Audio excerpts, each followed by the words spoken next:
And I find that people who are really adept, really skilled at coaching operate from that moving towards. They're Absolutely. able to work with people who are in the place of moving away from.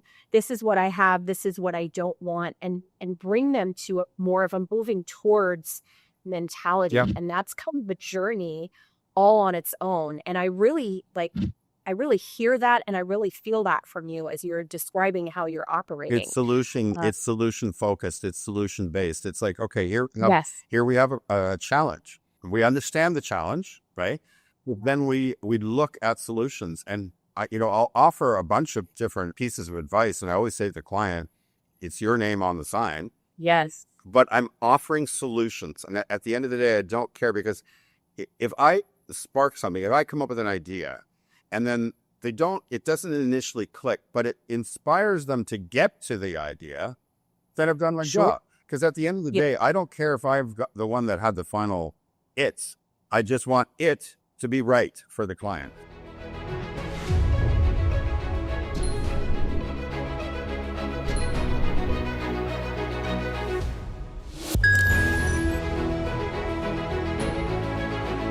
Hi, everybody. Welcome to our podcast today. My name is Krista Garren. I am the head of business development, which encompasses all things sales, partnerships, and marketing here at Practice AI. So glad to have you with us today. And I'm very, very excited about today's conversation because it's going to touch on a few things that I've been following along with on my own, even in my personal life when it comes to coaching and mentoring. And very excited about our guest today, Gary Mitchell. So Gary is the visionary founder of On Track Coaching, and he's currently using his business expertise and leveraging his vast expertise across business development, HR, leadership, marketing, management operations, and strategic planning to help law firms really grow, scale, and sustain success. So I'd like to turn it over to you, Gary, for a second, just to hop in and give us just a little bit more of a deep dive on who you are. And let's start with this wonderful icebreaker of actually how you got started in what you're doing. It's a really unique story because not too many people that get into legal marketing or legal management started out that way. I've always been heavily involved in politics, and I actually ran for Parliament, which in the US would be the equivalent of the House of Representatives. And thankfully, I lost. I always say thankfully because I'm having way more fun now working with professionals. The following election, I found myself coaching a candidate for the nomination, which would be like your primaries. And then he won the nomination. He wanted me to be his campaign manager, and I really didn't want that. But I ended up coaching it.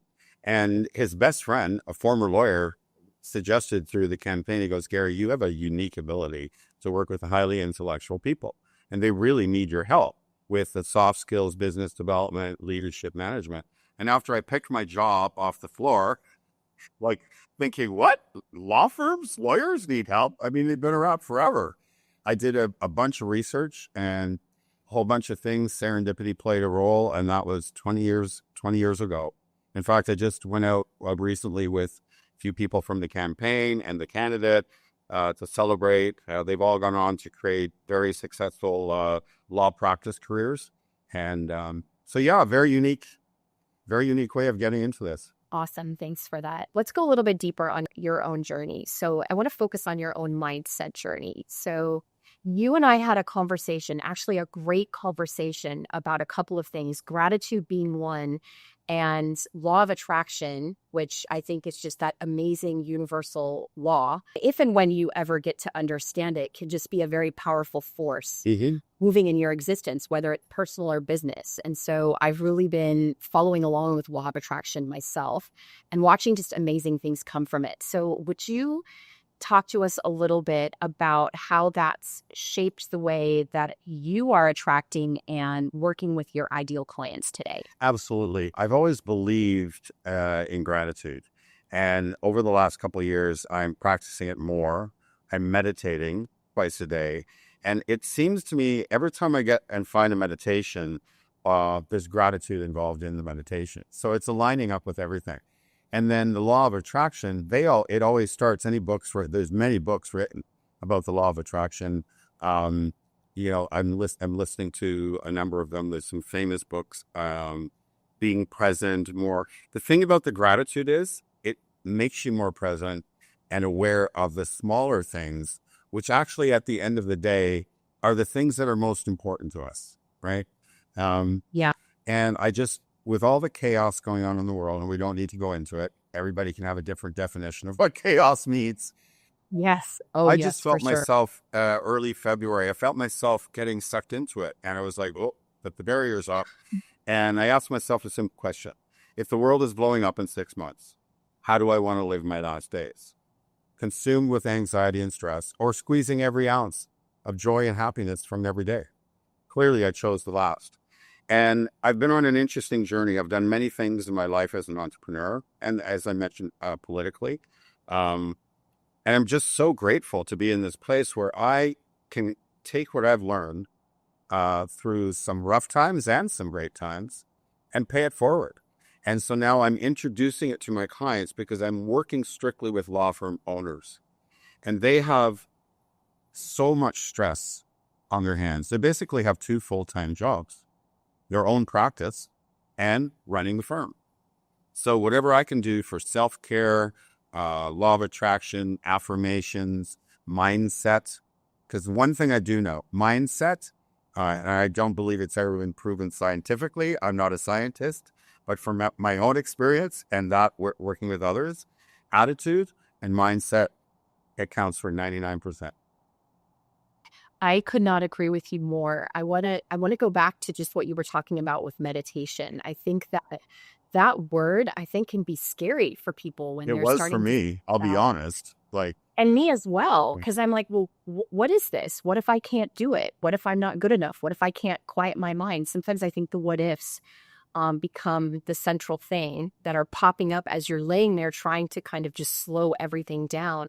You're right about the gratitude too, because I found that what worked for me, and I'd love to know what worked for you, was just starting with focus on the breath and just being grateful for just that single breath, that in and out motion that was taking place, and found that when I started there, I was able to then start to think about all the other things that I was really and truly grateful for. well, there's 2 points in that. First of all, breathing is very underrated.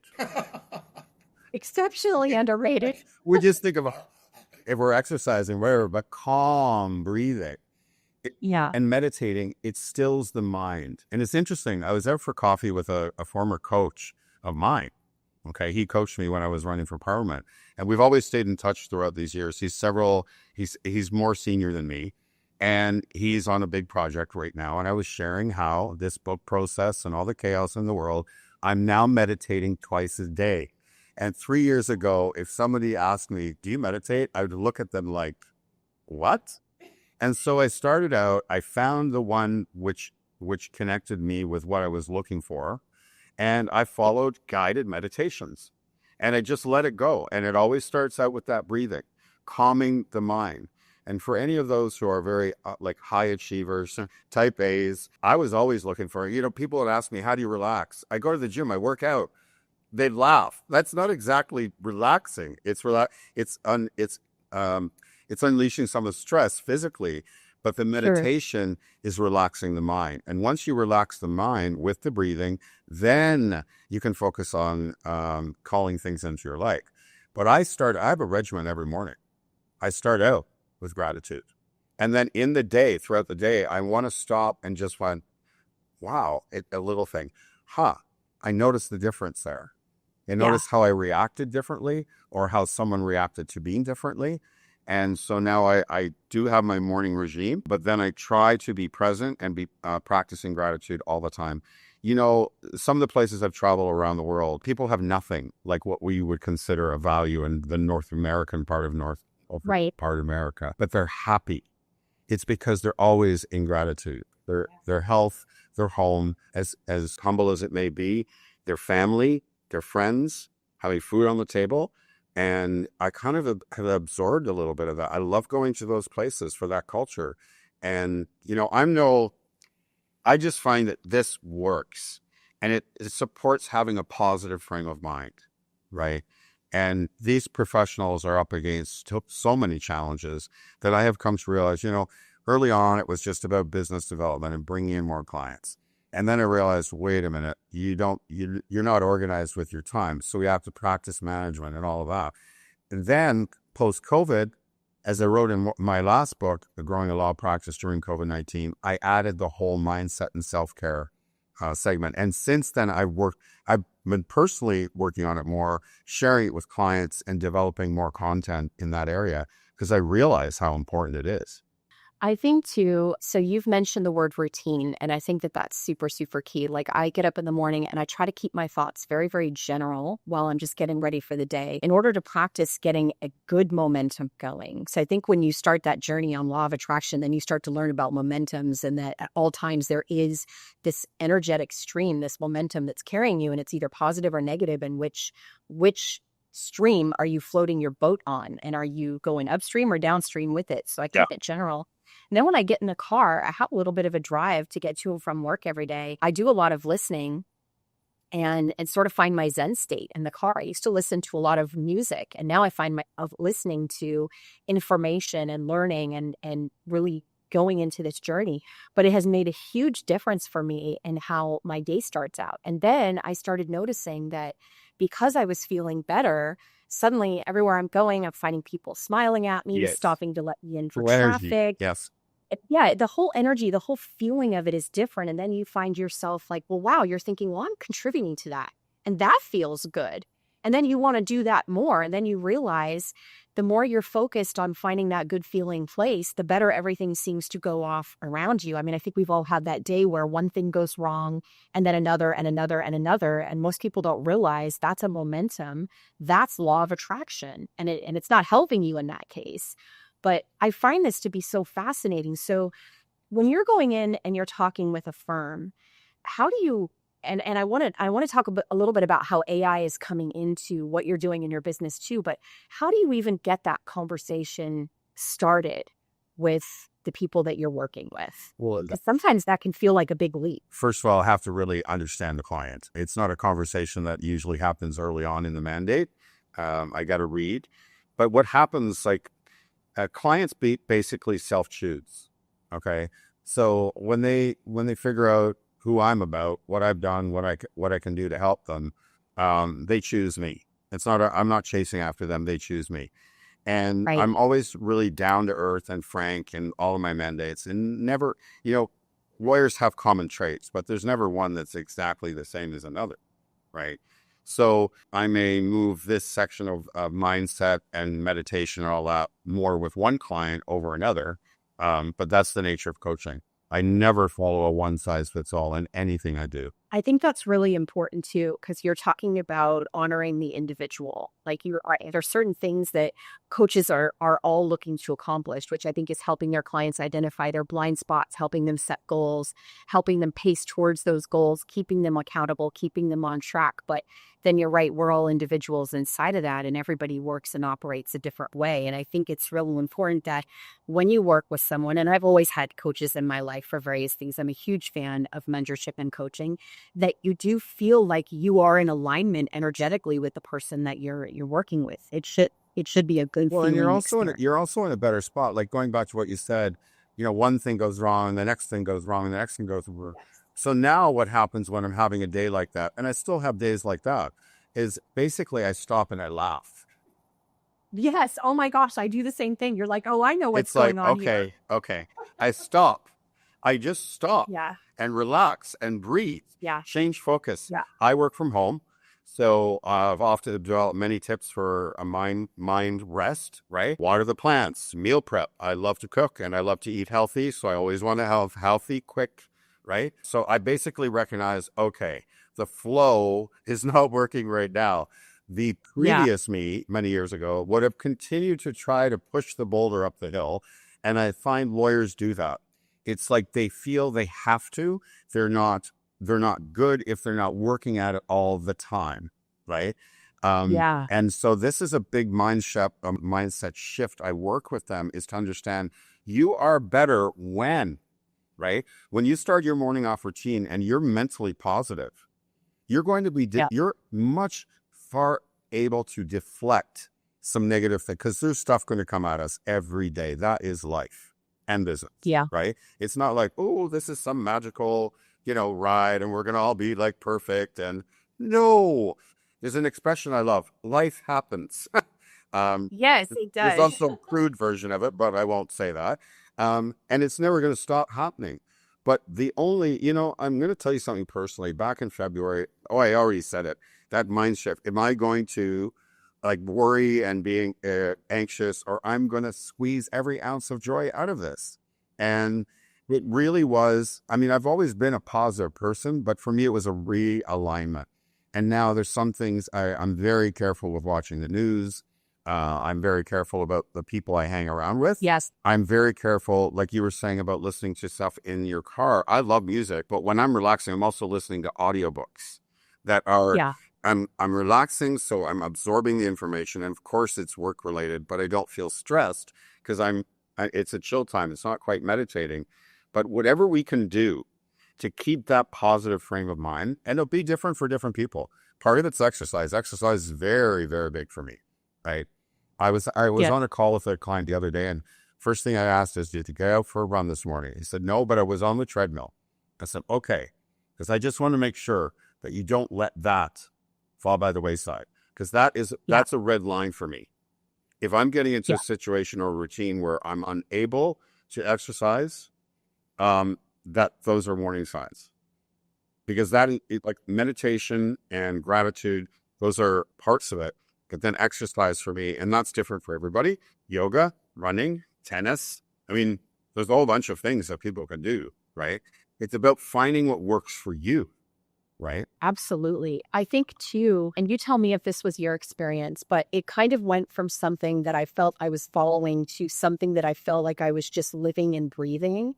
And so when I figured out what that alignment felt like, that was the thing that I was most looking for in every moment. And I found that if I was holding that as my point of focus, that it seemed like time would expand in a way or slow down in a way that I could fit everything in without feeling overwhelmed, overworked, stressed out, and that everything just seemed to fall down exactly It's as your it should core. be. And it felt like inspiration versus what we're taught, which is you've got to work hard, you've got to be motivated.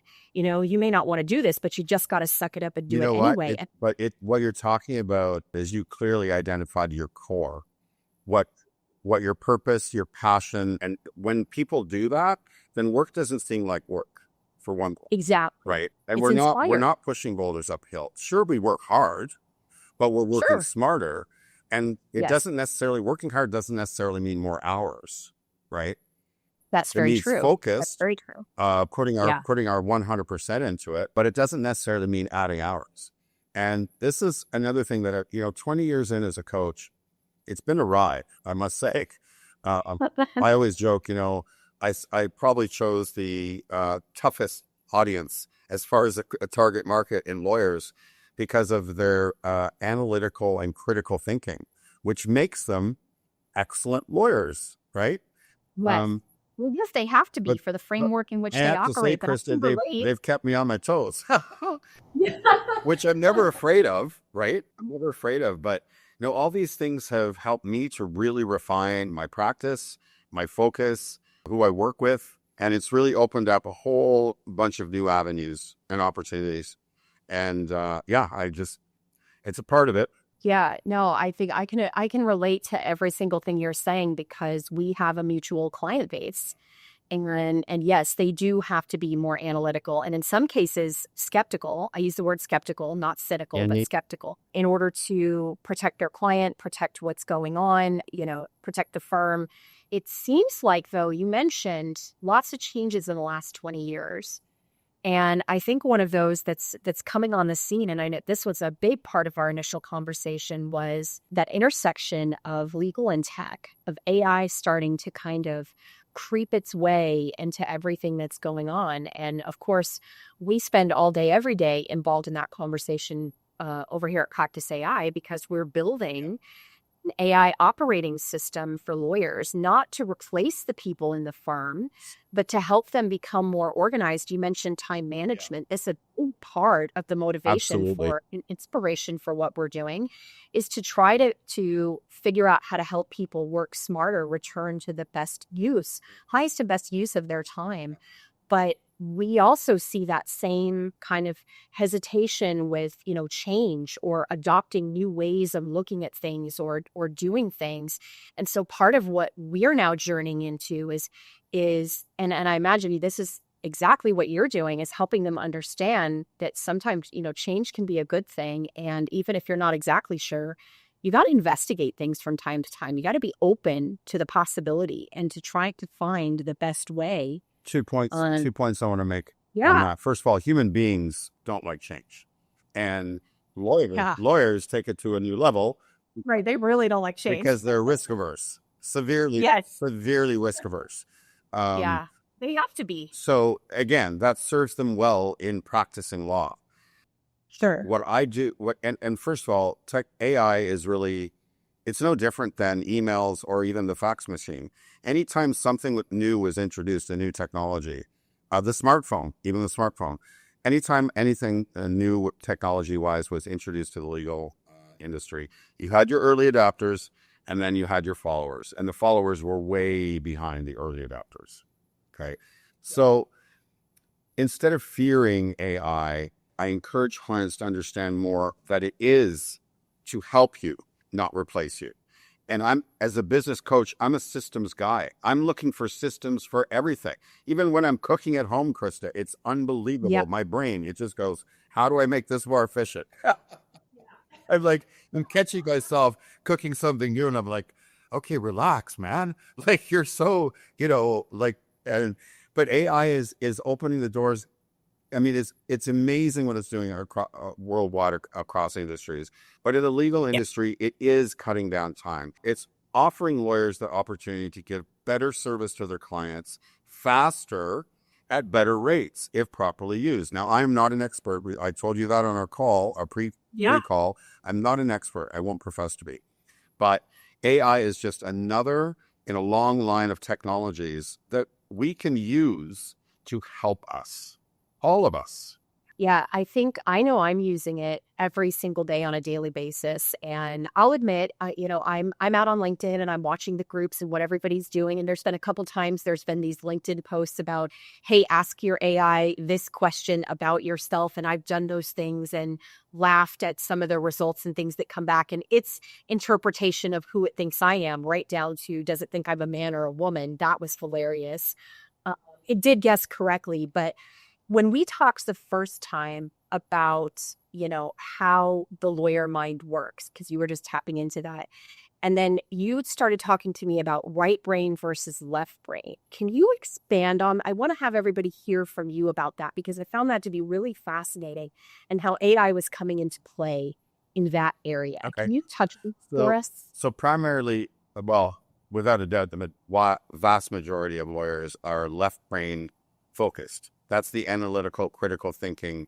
Again, what makes people hire them. That's what, risk averse. The right brain is more the creative type, the innovative, communicative. So you'll have designers, you'll have marketing people, you'll have HR people, a whole bunch of professions that are more right brain focused, right? Yeah. And so on the one hand, it's like when a law firm owner they have two jobs and they have two sides to the brain. So my focus is individually working with them to determine which of the two jobs is their priority, because it's not always the same. I have clients who love lawyering. They love being in the courtroom, fighting, advocating for their clients. They love it. They'll never give it up. So we need to build the management side around them. Then I have clients on the opposite side of that who could leave the legal work tomorrow and just concentrate on the running and growing the firm, right?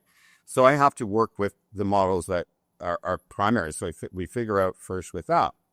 But then I have to teach them, and they can be taught because they're very smart, and help them practice right brain functions. Now, not all of them can do it, which means that takes us another down the road of building a management team. So build from strength. Whatever your strength is as the law firm owner, your priority strength, your core, like we were talking just earlier in the conversation. I know what my core is, and I get rid of everything else because people are doing it better than me. And it's the same with the lawyers. They're trying to do everything on their own and they can't do it. No one can, right? AI is just like personally, I use it for editing articles, editing marketing materials. I know that it's already begun to be very effective in workflows in law firms, right? Yes. So the sky's the limit, but I don't think we'll ever change. We're never going to change the personality traits of lawyers. Okay. We are who we are. And there's a reason why we are who we are, which I won't get into because I'm not a psychologist. I've just been observing these for 20 years. And there's patterns that come up, right?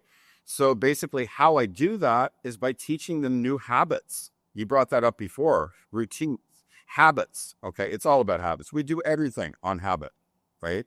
And so it generally takes about 3 months to form a new habit, get rid of old, bad, not serving us well habits, whatever those are, and replace them with good, efficient, more productive habits. So it's a practical approach, right? I'm not fluffy in the air. Oh, just meditate and call into life what you're going to do, and it's all going to work out. I use that side for certain clients. I use it for myself. And then I get into the nitty gritty of, okay, how do I move this person from here to here without them resisting or pushing back? It's a delicate balance. I love the challenge. I can't tell you how much I love the challenge. Yeah, it's fascinating. That's why I jump out of bed in the morning ready to start. But I don't start my workday until I do my personal stuff first. I don't even look at an email. Not one. Yeah. Well, I think the biggest epiphany that I think this study of law of attraction brought me was, you're right, there is an action part of it. Most people get hung up thinking it's just, well, I'm just thinking about what I want and everything aligns. No, there is the two components, but the first part is the emotional journey. And then when you feel that alignment and that inspiration, then you take action. Absolutely. And then it doesn't feel like you're pushing the boulder up the hill. And I think you touched on that a couple of times, that lawyers feel like they're pushing this boulder up the hill. We've got to work hard. We're taught that from, Yes. when we're really talking. They've been conditioned.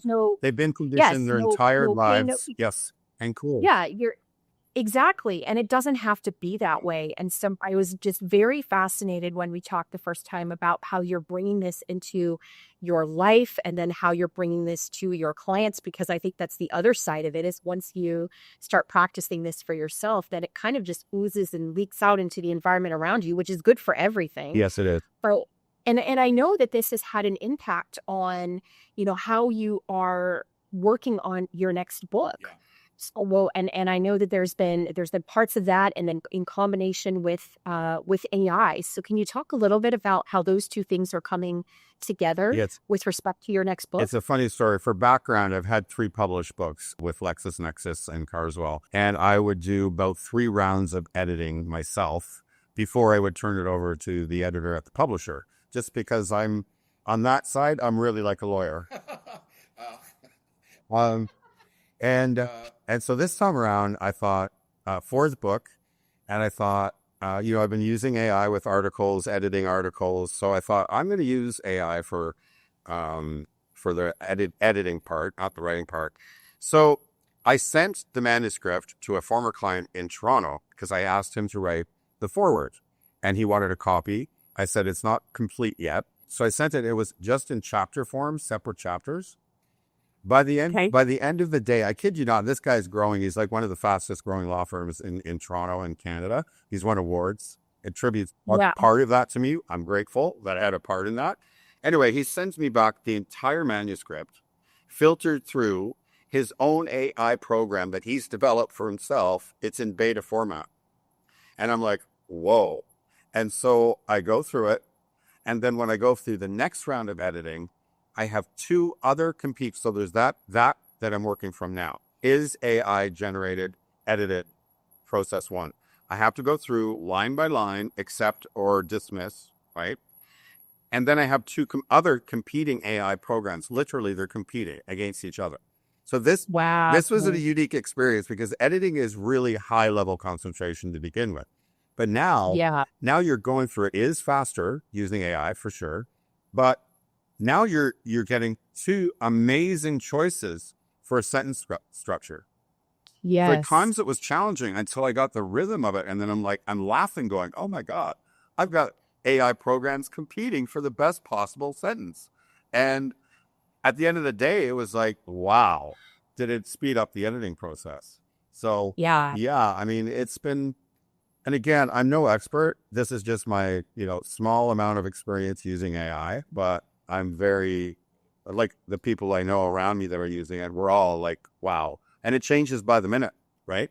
It's not just by the day. It's improving by the minute, because this thing about artificial intelligence, every time it does something for one person, it learns and it goes back in. And it's almost like Google over the years, right? Google, search this, search that. Yeah. It's kind of like me as a coach. With every new client, I learn.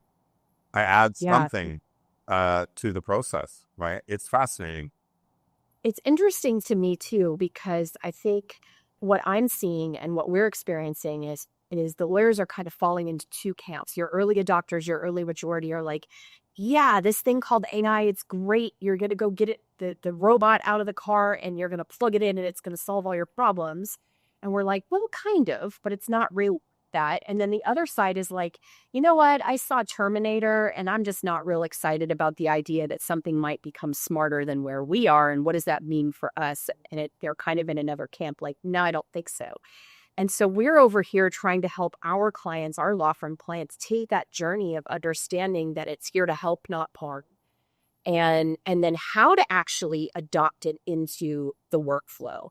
The resistance that we see is, I think people are like, well, I kind of get it, but I don't know how to bring it in. So when you are talking to firms, when and if an AI solution is appropriate for what you're helping with, how do you help them through something like that, through that resistance or hesitation or, not knowing, if they haven't had a positive experience like the one that you're describing? Well, first of all, in my experience, the bottom line is it's interesting how you broke that down, because I also spoke about the early adopters and the followers with all technology. The early adopters will always be early adopters. Anything business, anything workflow, anything the practice of law, they will always be. They always have been, they will always be. They're the first people we need to work with, right? The followers may never catch up. They may never, and I mean that because over the course of 20 years, it's why my clients self-select, right? The followers don't come and work with a business coach, whether it be me or anyone else. They think they've got it, and maybe they do, but they don't know what they don't know.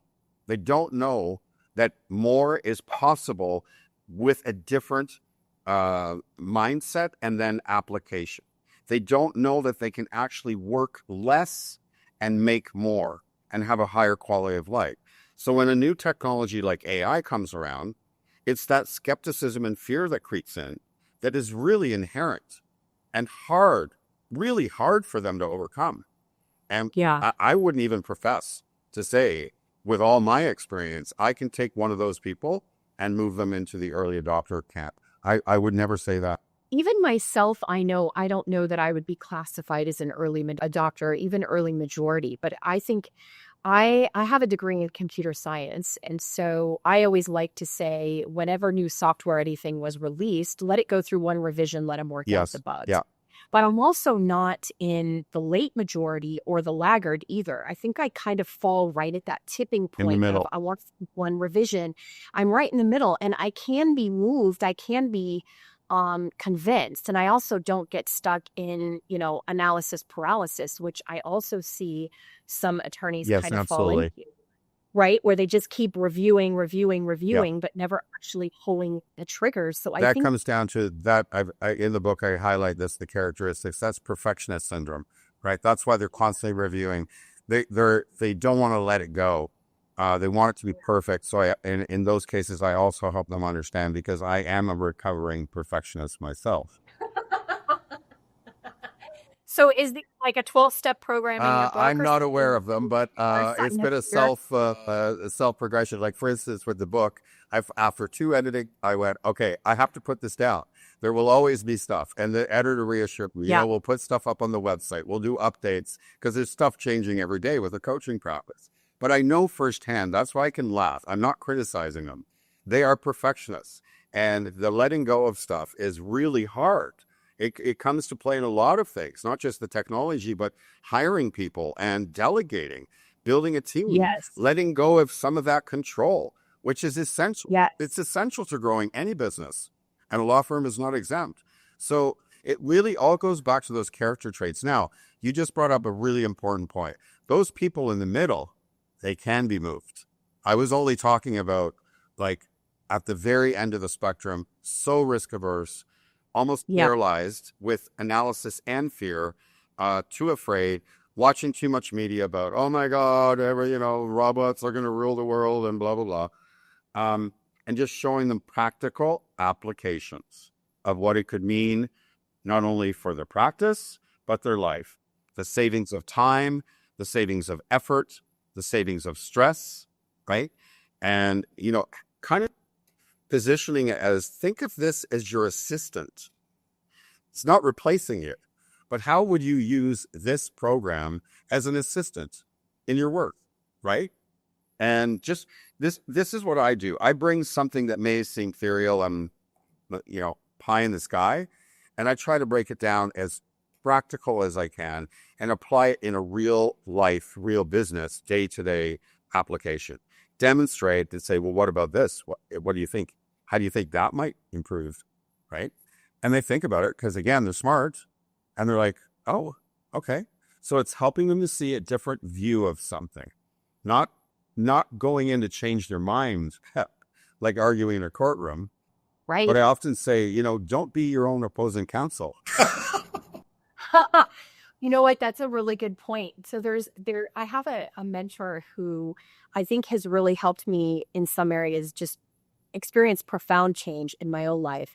And he said people kind of operate on two channels, and you'll hear it when they talk, and in how they express what feels good to them. One is moving away from.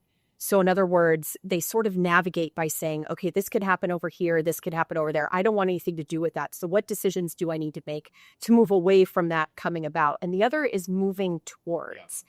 And I find that people who are really adept, really skilled at coaching operate from that moving towards. Absolutely. They're able to work with people who are in the place of moving away from.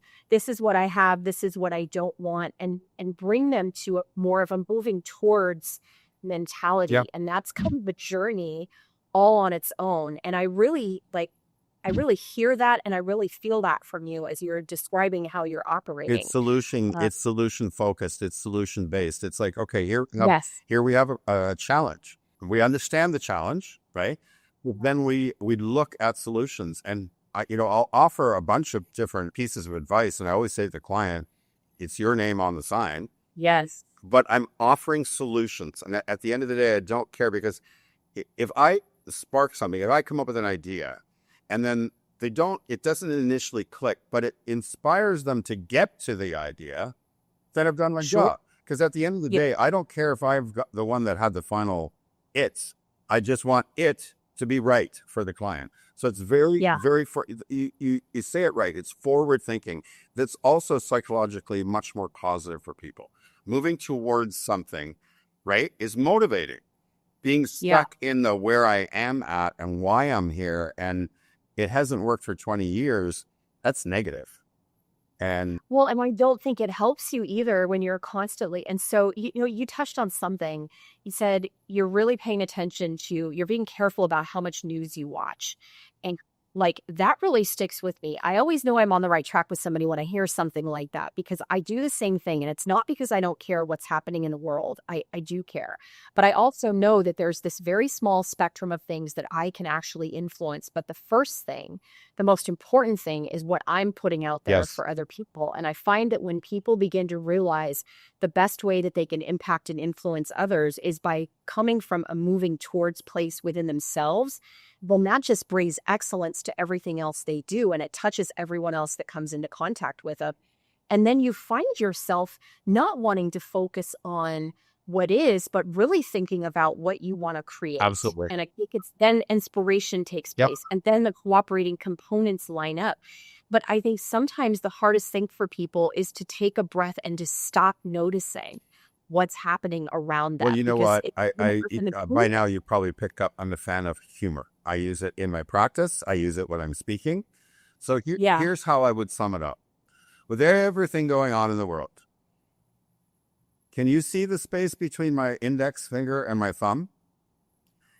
There is no space. That's the tiny bit of stain particle that I actually have control over.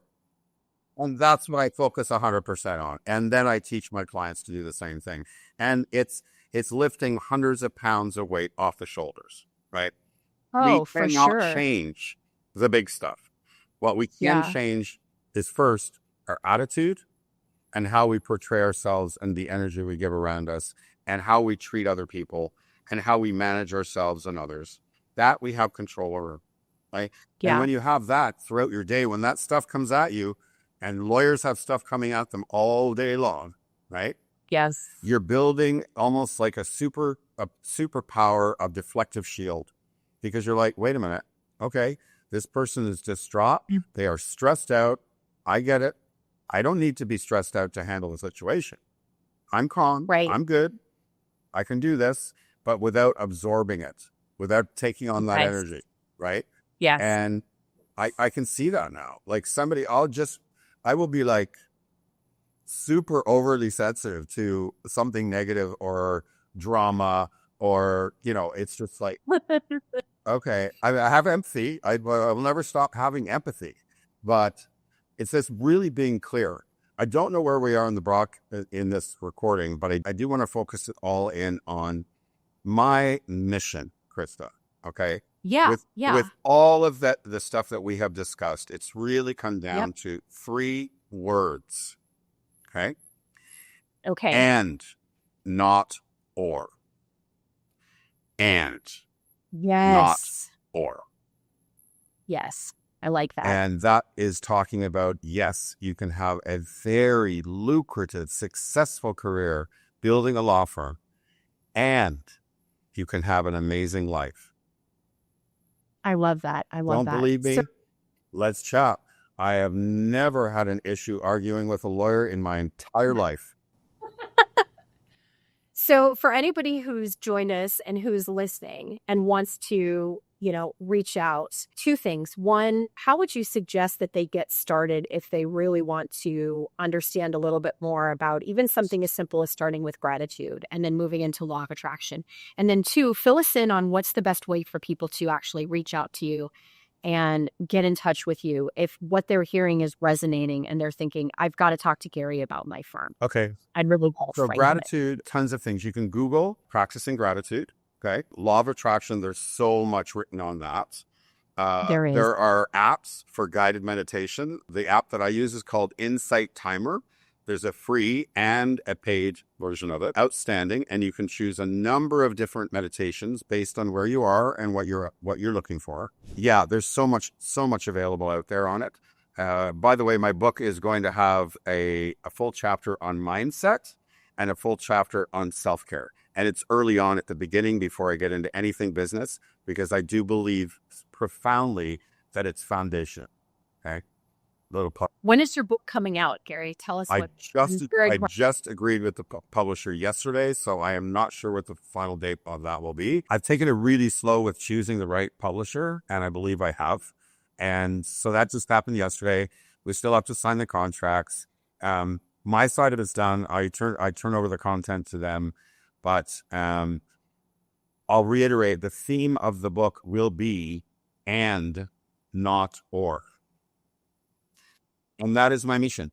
So if people would like to reach out, my website is ontrackcoach.com. No K, just a double C, ontrackcoach.com. And I do offer a complimentary chat, a call, consultation, strategy call, whatever you want to call it. No sales pitch. We'll talk about where you are, where you want to get to, my philosophy, the way I work, so you can get a feel of, do I want to work with this guy? Yeah. Or not. Yep, that's that alignment. Well, thanks, Gary, so much for joining us today. It was such a pleasure to have you here. As always, talking to you is so much fun. I love that you inject humor into every conversation that we have.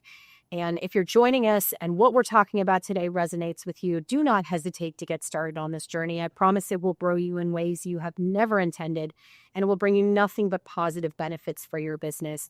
And make sure that you jump out to On Track Coaching and sign up to have a conversation with Gary. It will be one of the highlights of your year, I can promise. Thank you, Krista. Thanks again for joining us. Thank you, Gary, for being our guest My today. pleasure. Thank you.